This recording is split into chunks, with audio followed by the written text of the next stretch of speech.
We hear the sound of distant thunder. Closer and closer it comes as it starts growing louder and louder. Every time it's heard, it grows more intense until it becomes something more. Something far worse.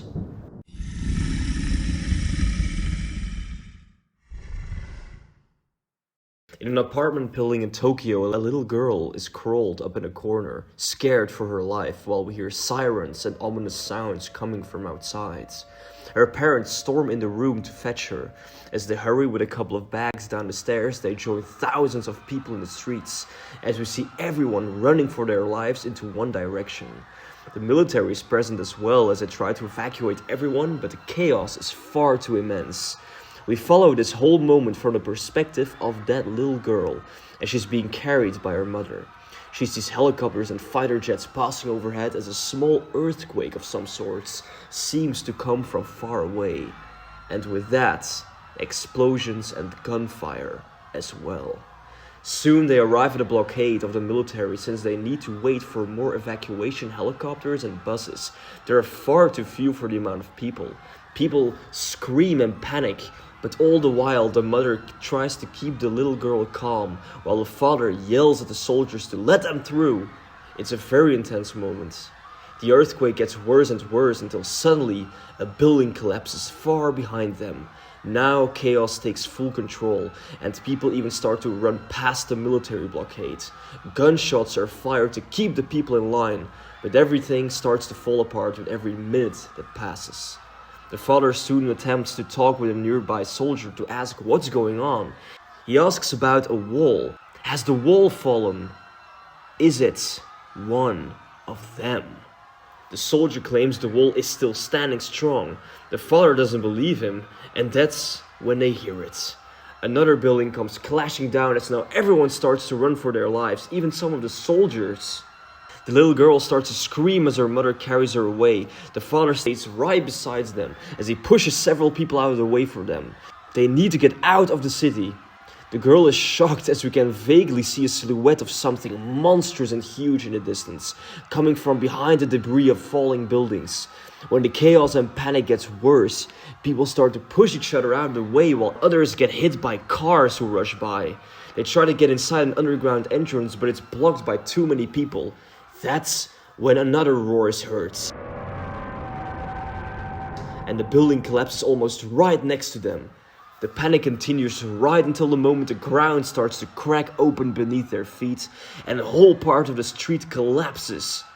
People scream and run and die, and the young girl is forced to see her father fall down the collapsing street behind her. Something massive growls from beneath the surface. Another building collapses as explosions occur from numerous places. The entire street has turned into hell itself. It's there that the mother collapses as well as she keeps on clinging tight to her daughter, crying and begging for a miracle. It's then that everything turns silent, and the mother and daughter are terrified as they look up, and we see a massive kaiju appearing through all the dust and smoke. The girl screams as her mother stays silent, protecting her daughter, but also too terrified to move. She witnesses the carnage that has happened all around her, death lying everywhere. Her own home turned into a wasteland in mere minutes. But just as the kaiju wants to step on them, we hear an immense siren behind them. The mother and daughter look up, as does the monster, and through all the dust and smoke, we can't see anything. Until several rockets come flying through and hit the kaiju in the chest, causing it to roar in pain and fall over.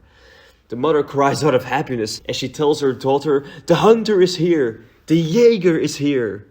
She grabs her girl again as she runs for it, as we continue to watch the moment from the daughter's perspective. As she's taken away, we see the kaiju crawling back up in the background, roaring loudly in anger, while a massive robotic silhouette appears from behind several buildings. We see the two titans charging at each other. The mother soon finds a car that she manages to jumpstart. She puts her daughter next to her as she drives as fast as she can through the destroyed streets, encountering numerous civilians again. Fighter jets appear again above them, as we see how the daughter watches the Titan fight happening in the distance. The Jager and kaiju battle in the city as they come closer and closer to where the mother is driving. It's a very hectic moment. At one moment, the monster almost destroys the bridge that the mother and daughter are driving on, but the Jager just manages to punch the kaiju away from it right in time. The car scene goes on for a while until finally the mother manages to reach the evacuation site where several helicopters are still taking people with them. They're almost there, they just need to get off the bridge and then they're there. But that's when another earthquake occurs, and the entire bridge that the mother is driving on starts to crumble down as well. The mother drives as fast as she can to reach the exit to the site, but just as they are almost there,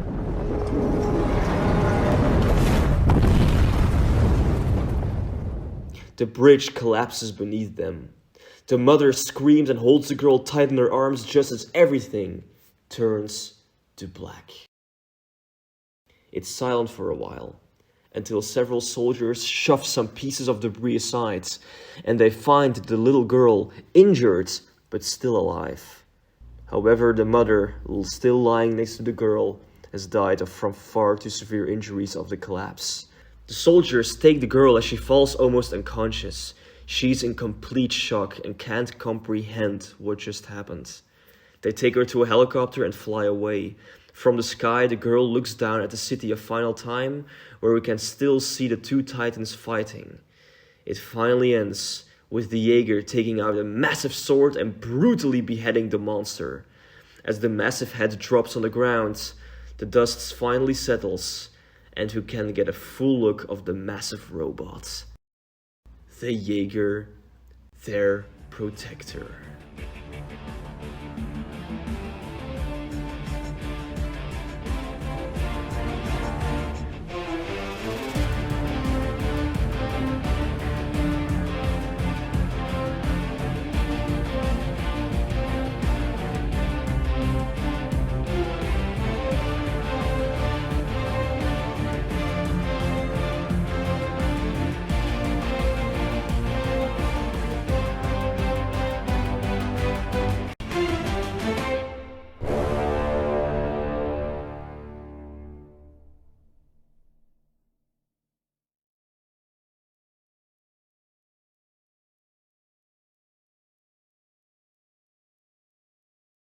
We open at an American military base along the coast of California. We are introduced to Raleigh and Yancy Becket. They get woken up in their barracks when they receive an alert of a possible kaiju appearance. Raleigh is very enthusiastic as he instantly gets up and readies himself. His older brother Yancy, on the other hand, appears far more tired. We get a similar scene now as in the Pacific Rim movie of the two brothers getting ready. We are shown the advanced procedure and technology used as the brothers get ready to enter their own Jager, Gypsy Danger.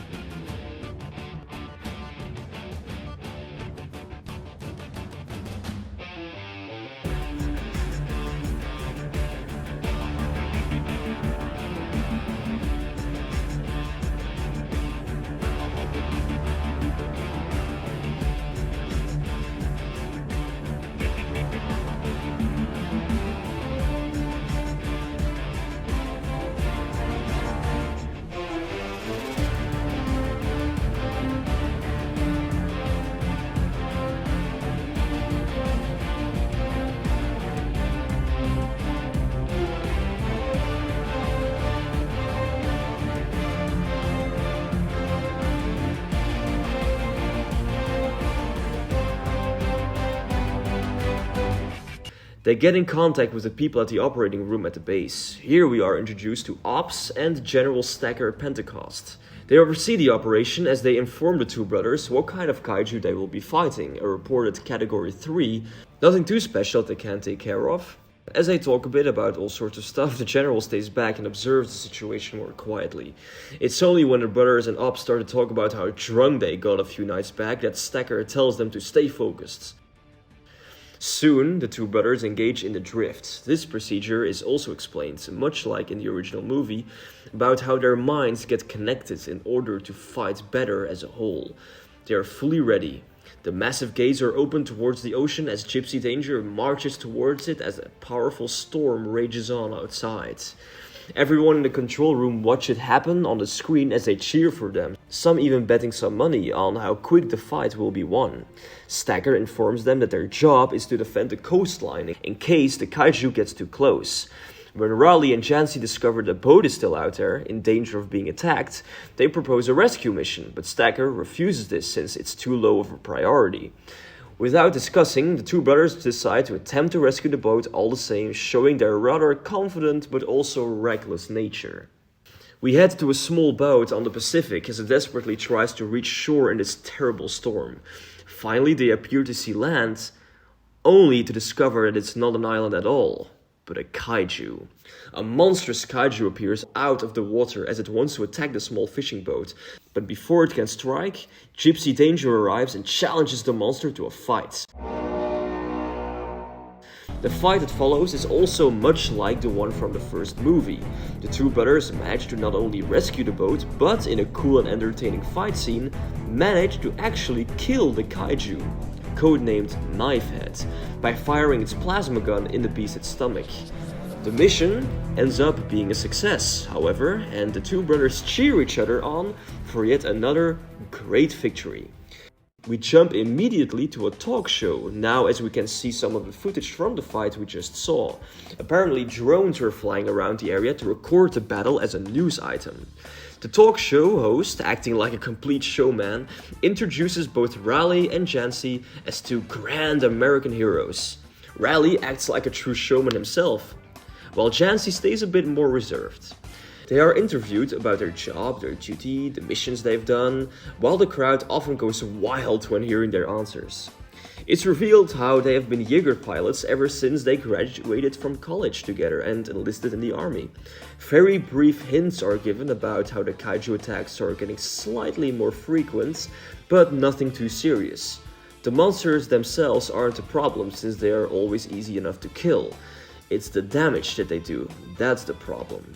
Brief footage of a partially destroyed Tokyo, Manhattan, and Shanghai are shown. It's also explained how the government has built massive coastal walls as a first line of defense around some of the major cities. However, a Jager always gets deployed as well. The talk show goes great, and the two give off true celebrity vibes.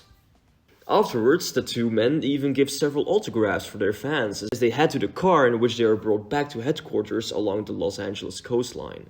The two brothers have a bit of a fun chat in the car as Yancy clearly sees Raleigh enjoying every bit of fame and attention they get. He jokes about it, but does urge him not to let it get to his head. They are still soldiers doing a job, defending their country. Raleigh knows this, of course, but he also believes they should be allowed to have some fun after doing all the work. At the base, they are greeted by Ops, who claims he won a bet with some others. The two brothers are again congratulated, although here it's more like a good job feeling instead of a glorious victory feeling. Raleigh and Ops plan on having a few drinks at a bar later on, while Yancy sees the general staring at them from a distance. It's clear how the general isn't pleased at all. We soon get a moment with both Yancy and Stacker in his office. The general doesn't thank them for their job out there since they disobeyed a direct order. They never had permission to rescue that boat. Yancy defends both his brother and himself, stating they saved lives. They did more than they had to do, and otherwise people would have been killed. The general knows this, but claims it's about principle. One day they might face impossible odds, and if everyone would act reckless on that day, well, then they might not be able to save anyone at all. It ends with Stacker thanking Yancy and his brother, but warning them about the future consequences of such behavior. Yancy understands and leaves. Somewhere in the French Polynesia, we see how several trucks arrive at a beach. Multiple civilians are all panicking as they run away from the site. We see how a large container ship has run aground, severely damaged with not a single living person on board. Out of one of the trucks appears Philippe Rocher, a special service agent. who has come to investigate the site with his men. It's clear how the ship has been attacked by a kaiju, only it shouldn't have been. Philippe contacts his superiors as he heads to his headquarters. Whatever has happened is clearly very important. Somewhere in the Philippines, we are introduced to Dr. Serizawa and Vivienne as they arrive at a large destroyed mining site. They're shown around as the man in charge claims they presumably stumbled upon a small kaiju nest underground. Multiple army personnel are also present, but when Serizawa asks why there are so few military personnel, it's revealed that the nest itself is empty. The entire following scene, we see Serizawa, Vivienne, along with multiple officers and soldiers, inspecting the nests. As they gather samples, it's soon revealed how kaijus are known to sometimes make nests on land after coming from the deep ocean. These nests, however, are purely just made for resting and to just come out of the ocean every once in a while. But usually, the kaijus never leave their nests alone. They usually guard it. It ends with them eventually discovering a horrifying sight. 2 massive eggs. Everyone is shocked.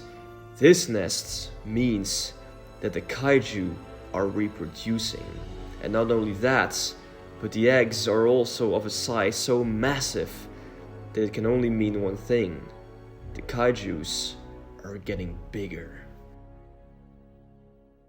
At a bar, somewhere along the beach of Los Angeles at night, we see several Jager pilots having a party as they celebrate yet another victory against the kaijus. Multiple pilots and personnel, including Yancy, Raleigh, and Ops, are drinking, chatting, and laughing. We are now introduced to Chuck, the son of Vice Admiral Herc Hansen. He's shown to be rather cocky and even disrespectful to Yancy and Raleigh after an argument breaks out after a while. He claims the 2 brothers are far too reckless and will get themselves and others killed someday. This eventually sets Raleigh off, but Yancy intervenes, stopping a potential fight at the bar. A whole commotion starts, but Ops calms the people down and urges Chuck to mind his own business as Yancy drags a fairly drunk Raleigh away. We have another scene between the 2 brothers as Yancy urges his younger brother to use his senses and not to act harsh. He could get into serious trouble for hitting the son of the Vice Admiral. Raleigh doesn't care. If someone disrespects them, they will get what's coming to them. And Raleigh simply walks off. After this, we see a drunk Raleigh meeting a girl at the bar, which starts with the 2 of them having a flirty chat and ending with them landing in bed together. It's very clear again how Raleigh is enjoying his celebrity hero life a lot.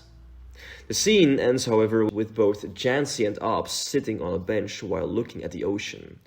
They have a deep talk about how they think this war will end, if it will ever happen at all. Yancy claims he has had a bad feeling about their fight for a while, as if he can sense something, that something bad is coming their way.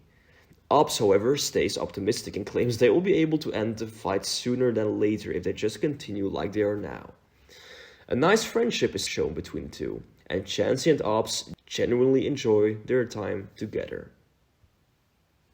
In the French Polynesia, Philippe has arrived at headquarters where he meets with his superiors and fellow agents. He tells them about the destroyed ship. It's now revealed how the French and Americans have been using atomic bombs for the past years to drop on famous kaiju sites in the Pacific Ocean.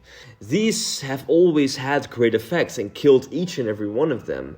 But now there's one that has been able to survive these bombings. This again shows how the kaijus are reportedly evolving and getting stronger. Everyone is shocked, and some ideas to fight this are proposed, but Philippe fears the worst. If atom bombs can't keep them off anymore, they will soon solely rely on the Jager force, and there are simply too few of them. On an aircraft carrier along the Indian Ocean, the helicopter with Serizawa and Vivienne lands as they rush to the bridge to meet Admiral William Stens.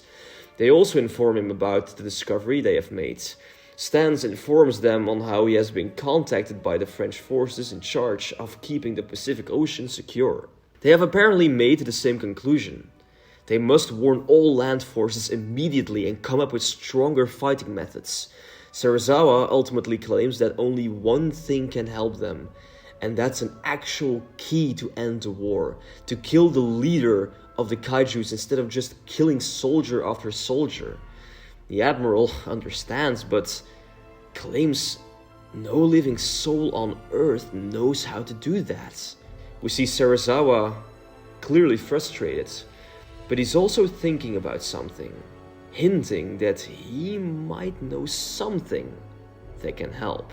But he's clearly not sure about this and decides to stay quiet. The following night, a hungover Raleigh arrives at his barrack at the Californian headquarters. Yancy is waiting for him and claims he needs to get his act together now. He can't just show up drunk at headquarters. What will the general think? Raleigh, acting very easy, claims the general needs them and can't afford to lose any pilots they have. Besides, he intends to have as much fun as he can while their fame still lasts. The scene, however, turns serious when Yancy shows his disapproval of Raleigh's behavior, even calling him a disappointment to the force. He's such a gifted soldier and he completely wastes his reputation. The two even end up having a serious argument. It ends when Yancy states their parents would be equally disappointed. That shuts Raleigh up. He doesn't know what to say. It's hinted that their parents aren't around anymore, so that clearly struck a chord. Before Raleigh can say anything to apologize, the alarm goes off. It's another kaiju sighting.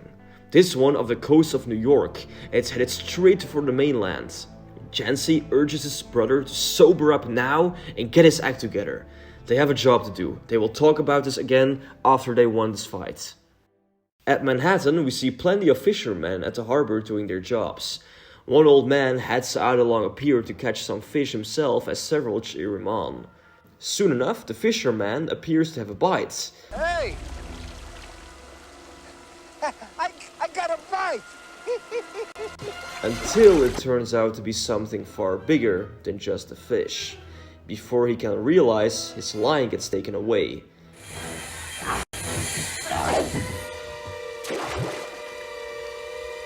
And an enormous wave comes storming towards the shore. Several spikes appear out of the water as it's revealed to be the coming of a monstrous kaiju.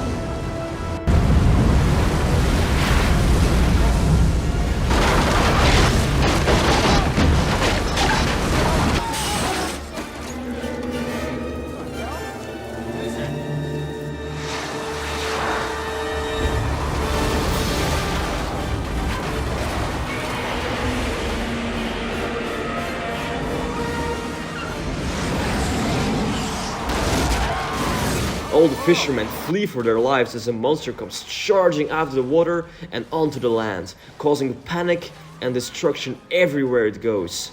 Hundreds of people run away as they try to find a place to hide. We still follow the same old fisherman as he tries to get to his car, but soon the kaiju is right on top of him, ready to crush him. But that's when Gypsy Danger appears behind the monster, grabs it by its throat and pulls it away. A massive struggle ensues as we both see Raleigh and Yancy inside the Jager trying their best to get the monster away from the mainland and the people. We see how the hundreds, almost thousands of people are cheering for the Jager to defeat it and kill the kaiju like so many times before. Along the water side, a whole fight between Gypsy Danger and the kaiju ensues. Its claws against steel, teeth against guns. After a good struggle, the two brothers manage to grab the kaiju by the head, slam it down very brutally on the ground, and then throw the beast out into the ocean where it sinks down to the depths. Everyone cheers and applauds for the steel giant, while the two brothers also have a relieved laugh. They did it again. At headquarters, Ops and Stacker are also relieved and congratulate them on another job well done. Until suddenly, they get readings on the kaiju they just supposedly killed. Apparently, it's not dead yet. This stuns the brothers, since it was clearly a killing blow they gave it. Any attack like that would have killed all the kaijus they ever killed before. But just like that, the monster appears out of the water again and now viciously attacks Gypsy Danger. The fight continues, but this time it's far more brutal. It's shown very clearly how this kaiju is more brutal, fast and dangerous than any of the others they have ever encountered. The two brothers try everything they can. They use their steel fists, their missiles, their machine gun turrets, even their plasma gun, but nothing works. It all goes up in smoke, and the kaiju takes or evades every attack it gets. And that's when the monster smacks the steel giant down with its tail and suddenly bites off one of Gypsy's arms, severely hurting Raleigh since he was connected with that arm through the drift. The younger brother screams out of pain while the monster does a huge amount of damage as all the thousands of people can't believe what they're seeing. A Jager is actually losing a fight against a kaiju. This can't be happening, it's not real. Ops and Stacker and all the others in the control room at the military base are also shocked. They're all just staring at the fight on their screens in disbelief. They urge Yancy and Raleigh to get out of there, save themselves. They will send reinforcements soon.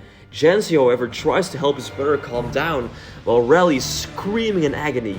That's when the monster tears open the head of Gypsy, exposing the two brothers completely. Yancy wants to reach for his brother, but Raleigh can't do anything and is forced to see how Yancy gets grabbed by the monster's claws and is eaten alive in front of his eyes. Raleigh's screams are extremely painful as he tries to deliver a final killing blow to the monster, but fails as Gypsy Danger's power levels are far too low after the vast amount of damage she has taken. Several fighter jets arrive and open fire on the kaiju, but it soon heads back to the ocean and swims away, leaving the destroyed coastline of Manhattan and Gypsy Danger. Raleigh tries to take control of the Jager, but fails, and soon collapses and passes out from shock and pain. All the thousands of people look at the massive steel giant falling down along the coast. The last thing we see is the view of the destruction of the coastline of Manhattan, with the collapsed and partially destroyed Jager alongside it. And far away, we hear the roar of the kaiju, announcing its victory for all of its kind.